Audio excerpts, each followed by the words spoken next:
It must be awfully strange to be a hero.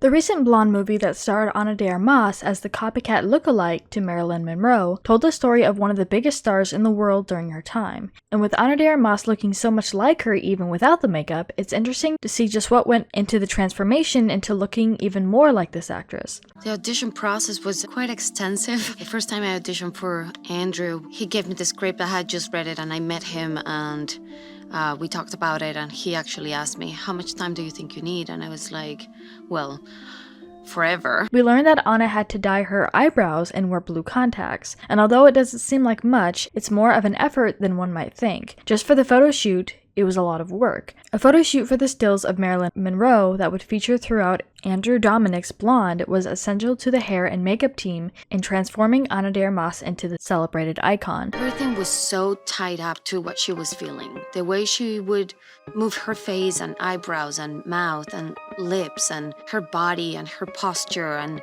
everything was so... When you start understanding what she was feeling and then you watch how she moves, it all makes sense. It's like you understand why she's doing that. The mandate was to find our Marilyn in Ana and not put Marilyn's hair and makeup on Ana, but to define our Marilyn and define her as the best we could.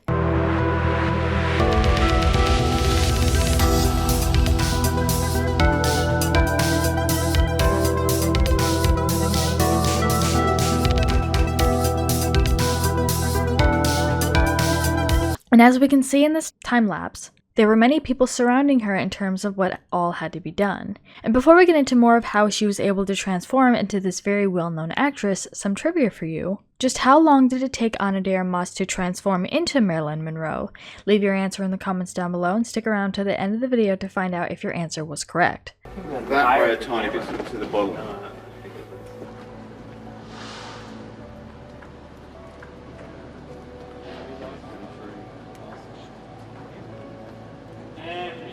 It all began with a silicone cap as opposed to a regular bald cap. De Armas's hair was dark and thick, so it needed to be completely hidden, and a regular cap would not work due to the number of changes the actress would sit through in a day. Because we had time, I was working with the dialect coach every day, several hours a day, watching her films, reading the book, just on YouTube all day long, just finding random videos of her and interviews and footage and audios and everything I could find. So 3 custom-made silicone pieces, each side and a top, were made for De Armas that could endure the 9-week rigorous shooting schedule. De Armas sported blue contact lenses for the film, and perfecting the eye shape, Kerwin used false eyelashes on the corner of the actress's eyelids.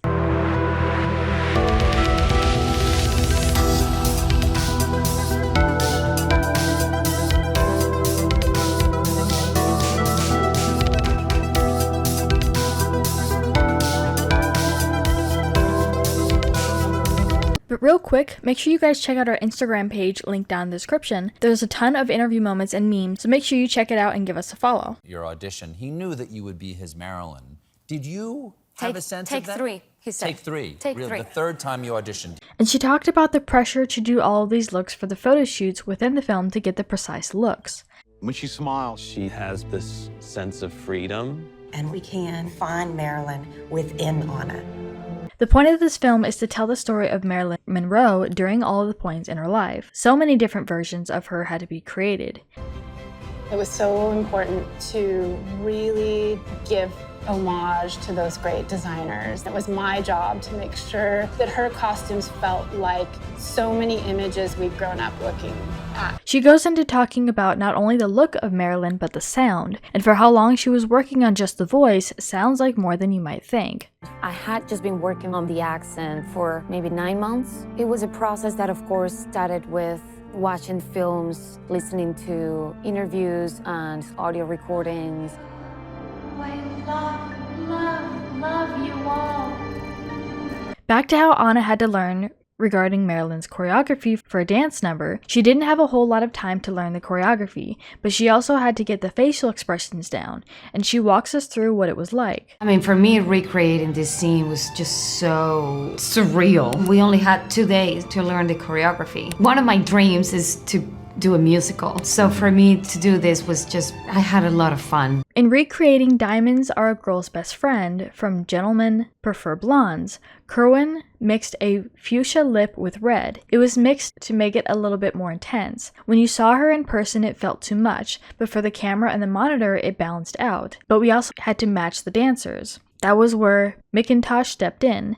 So her accent itself was all over the place. Her voice was consistent, which is very different. So it was hard. It was a hard process. Without the resources to get wigs, she faced a challenge. The gray is painted in their hair to make them more distinguished. She adds, there are silvery streaks painted in, and when you look at the original, you think, why would they do that?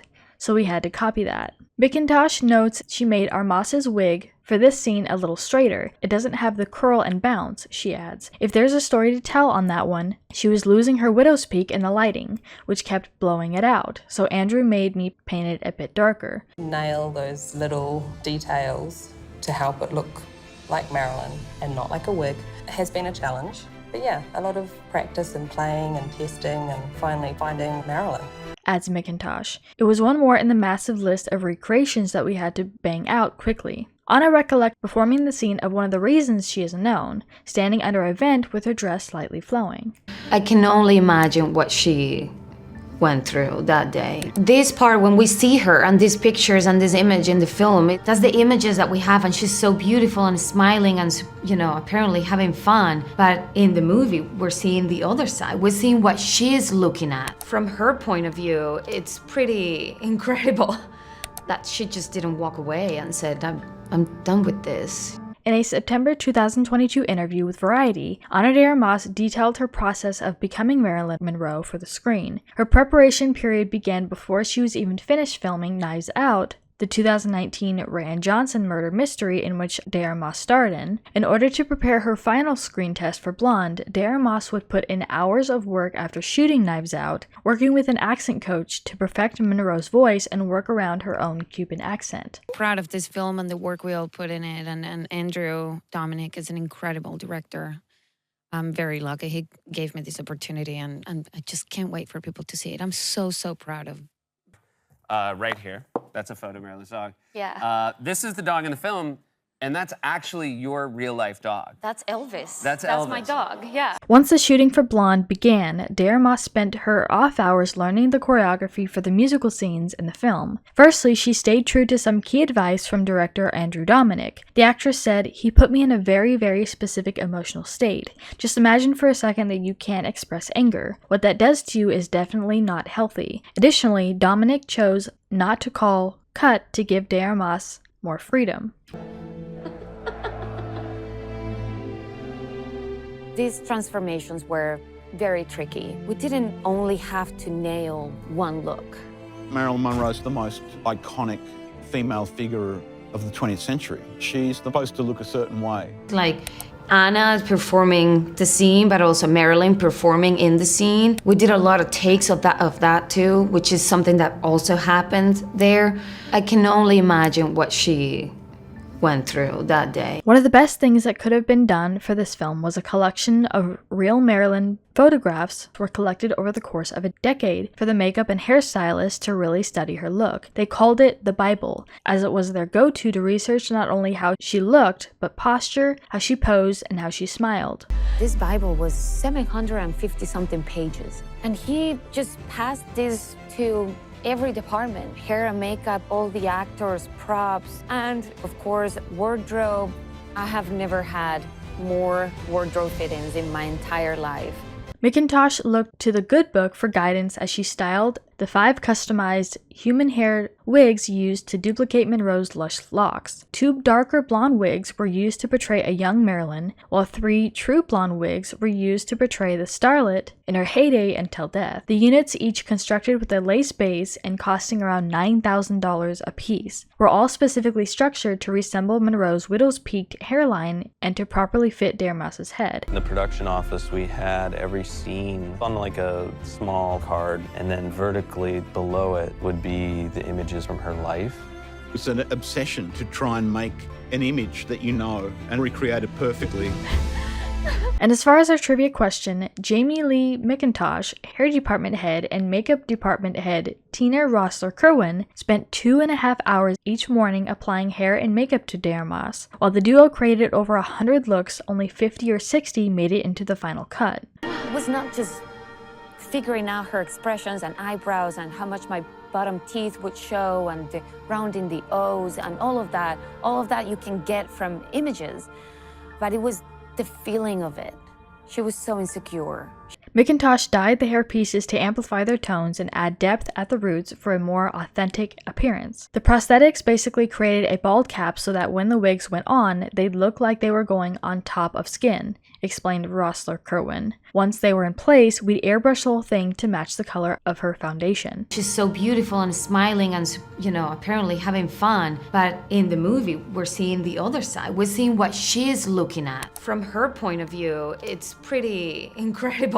So what did you guys think about all this? What were your thoughts on this film, and have you had the chance to watch it? Leave your thoughts in the comments down below. Make sure you subscribe with notifications on for more videos just like this. That's it for today though. We'll see you all next time with a brand new video. We always thought twice and 3 times before even saying anything at all. Please.